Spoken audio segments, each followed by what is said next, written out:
పేదల సంపదను సంపన్న యాచకులకు ధారాదత్తం చేస్తున్న మోదీ సర్కార్ అతిపెద్ద ఆర్థిక మోసానికి సహకరిస్తుందని, వేల లక్షల కోట్లు ఒక దశాబ్దం పైబడి సంపన్న దోపిడీదారులకు దోచిపెడుతూ భారతదేశ పేదరికానికి మూల విరాట్లుగా నిలుస్తున్నారని, సంపన్నులుగా చలామణి అవుతున్న కొంతమంది భారతదేశ సంపన్నులు ట్రిలియన్ కోట్లను బ్యాంకుల నుండి నిబంధనలకు విరుద్ధంగా అప్పులు పొంది అప్పులు ఎగ్గొడుతున్నారని, ఆ అప్పులు కారణంగా బ్యాంకులు దివాళా స్థితికి చేరుకుంటున్నాయని ఈ సమావేశంలో ఆర్పీసీ సెక్యులర్ సర్వశ్రీ డివి రమణమూర్తి, సింహ దుర్గారావు, దుడ్డే త్రినాథ్, ఎండి హుస్సేన్, సుంకర వెంకట్ భాస్కర రంగారావు, దుడ్డే సురేష్, వర్ధనపు శరత్ కుమార్, గుడ్ల సాయి దుర్గా ప్రసాద్, అడప శేషగిరి, మాస అప్పాయమ్మ, చవల రాజేష్, బాస సోనియా, బత్తెన శివనారాయణ, వల్లి శ్రీనివాసరావు, దోషి నిశాంత్, దండ శ్రీనివాస్, సమ్మెంగి శివప్రసాద్, లంకవీర వెంకట శ్రీనివాసరావు, దోషి సుజల్, దోషి మోక్ష తదితరులు పాల్గొన్నారు. రాష్ట్రీయ ప్రజా కాంగ్రెస్ వారాంత సమావేశానికి ఇచ్చేసినటువంటి పార్టీ సెక్యులర్స్ అందరికీ నా ప్రత్యేక ధన్యవాదాలు.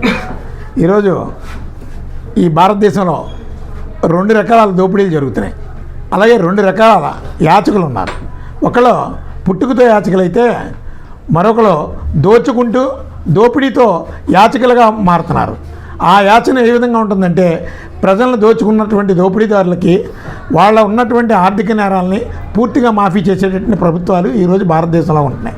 అందులో మోడీ గారి ప్రభుత్వం వచ్చిన తర్వాత మొన్న రీసెంట్గా గౌతమ్ అదానికి 12,000 కోట్ల రూపాయలు పైన దీపావళి కానుకగా రుణమాఫీ చేశారు. అంతకుముందు ఈ ఆర్థిక నేరగాళ్ళందరికీ కూడా ఈ భారతదేశంలో కోట్లాది రూపాయలు ప్రజాధనాన్ని దోచుకుంటూ బ్యాంకులను దోచుకుంటూ వాళ్ళందరికీ కూడా విదేశాలకు పారిపోతున్నటువంటి వాళ్ళందరికీ కూడా రుణమాఫీలు చేసి ఆ భారాన్ని ప్రజల మీద, సామాన్య ప్రజల మీద నెత్తి మీద పెట్టారు. ఈరోజు అన్ని ఇబ్బందులకి కారణం ఈ రుణమాఫీలు. వందల లక్షల కోట్ల రూపాయలు ఈరోజు రుణమాఫీలు చేసి సామాన్య ప్రజల నెత్తి మీద భారంగా మార్చారు. ఈరోజు పేదరికం భారతదేశంలో పెరిగిపోతుందంటే కారణం ఈ పాలకుల వైఫల్యం, పాలకుల వ్యక్తిగత రాజకీయ స్వార్థ ప్రయోజనాలు. రోజు ఎవరైనా భారతదేశం నుంచి పారిపోతున్నారు, వేల కోట్ల రూపాయలు ప్రజల్ని దోచుకుని, బ్యాంకులను దోచుకుని వెళ్తున్నారు, ప్రభుత్వ అసమర్థతను చాటుకుంటుంది అంటే దానికి కారణం ఎవరు? ప్రభుత్వం కాదా? కానీ ఈ ప్రభుత్వాలన్నింటినీ కూడా ఒకటే అడుగుతున్నాం. ఈరోజు వాళ్ళకి రుణమాఫీలు చేస్తున్నారు మీరు. ఈరోజు సామాన్య మధ్యతరగతి ప్రజలందరూ కూడా ఈరోజు ఎన్నో ఇబ్బందులు పడుతున్నారు. వాళ్ళ కష్టార్జితాన్ని ప్రతి రూపాయి కూడా బ్యాంకులకు చెల్లిస్తున్నారు, వాళ్ళని వేధిస్తున్నారు. అందుకని మేము ఈ 2024 వరకు కూడా మీ ప్రభుత్వం దగ్గర ఉన్నటువంటి స్టాటిస్టిక్స్ ప్రకారం అతి పేద, బిలో ప్రావర్టీ లైన్, బీపీఎల్ స్టేజ్లో ఉన్నటువంటి వాళ్ళన్నీ కూడా తాత్కాలికంగా రద్దు చేసి పేదలకు న్యాయం చేయండి. ఎందుకంటే ₹1,00,000 బాకీ ఉన్నటువంటి వాడిని బ్యాంకర్స్ వీధిని పడేస్తున్నారు, వాడిని ఘోరాతి ఘోరంగా హింసిస్తున్నారు, పోలీస్ కేసులు పెడుతున్నారు. లక్షల కోట్ల రూపాయలు దోచుకున్నటువంటి వాడికి రాజమర్యాదలు చేస్తున్నారు. ఇది మీ చేతకానితనానికి నిదర్శనంగా మీరు చాటుకుంటున్నారు. అలాగే సామాన్య మధ్యతరగతి ప్రజలనే వేధింపులకు గురి చేస్తున్నారు.